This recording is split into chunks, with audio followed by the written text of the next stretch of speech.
परी और गुप्त खजाना। एक बार एक गरीब आदमी वन के भीतर चल रहा था। दिन भर मेहनत से काम किया तो काफी भूख लग रही थी। दोपहर का भोजन साथ में ही लिया और आराम से बैठ के खाने की जगह ढूंढ रहा था। जल्दी उसको एक अरंडी के पेड़ के पास जगह मिली। हल्की सी हवा चल रही थी और थोड़ी सी गर्मी। वह आदमी वहाँ पर बैठकर खाना शुरू किया। डिब्बे में खाना कम था और उसको खाने के बाद भी भूख लगी थी। जैसे ही वो वहाँ से उठने वाला था, पेड़ के ऊपर से एक सेब गिरा उसके ही बाजू में। आदमी ने ऊपर देखा तो उसको एक छोटी सी परी नजर आई। परी के थे छोटे से रंगीन पंख और वह एक बांसुरी बजा रही थी।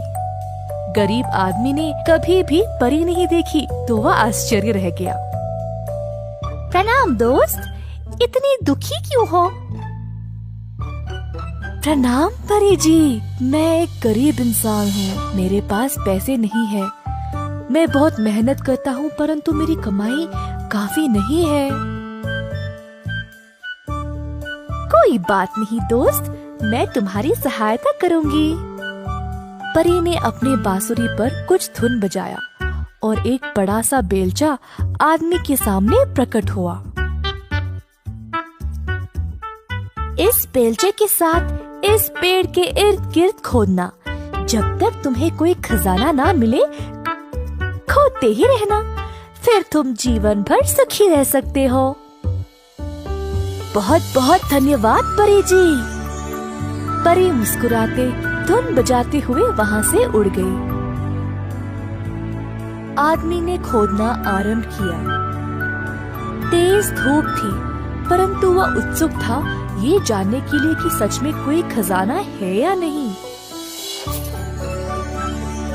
आखिरकार उसने एक गहरा छिद्र खोद दिया और अचानक टंग टंग बेलचा कोई सख्त वस्तु से टकराया। आदमी ने जल्दी मिट्टी को हटाया और नीचे देखा एक सुनहरा संदूक। संदूक को उसने खींच निकाला। अंदर देखा तो वो संदूक बहुत सारे हीरे, मोती, रत्न और कई जेवरात से भरा पड़ा था। गरीब आदमी खुशी से झूम उठा पर अचानक से सोचने लगा, इतना खजाना ऐसे ही पड़ा है, ये मुमकिन हो ही नहीं सकता।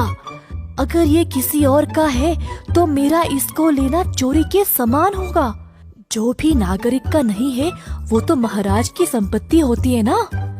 परी ने तो मुझे खजाना लेने को बोला परंतु बेहतर है मैं पहले महाराज की अनुमति लूं। ऐसा सोचकर आदमी महाराज के किले के लिए निकल पड़ा।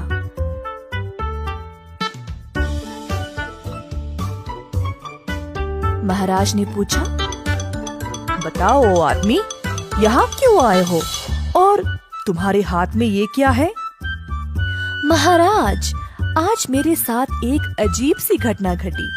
जब मैं भोजन कर रहा था तो मेरे सामने एक परी प्रकट हुई और मुझे एरंडी के पेड़ के पास खोदने को बोला।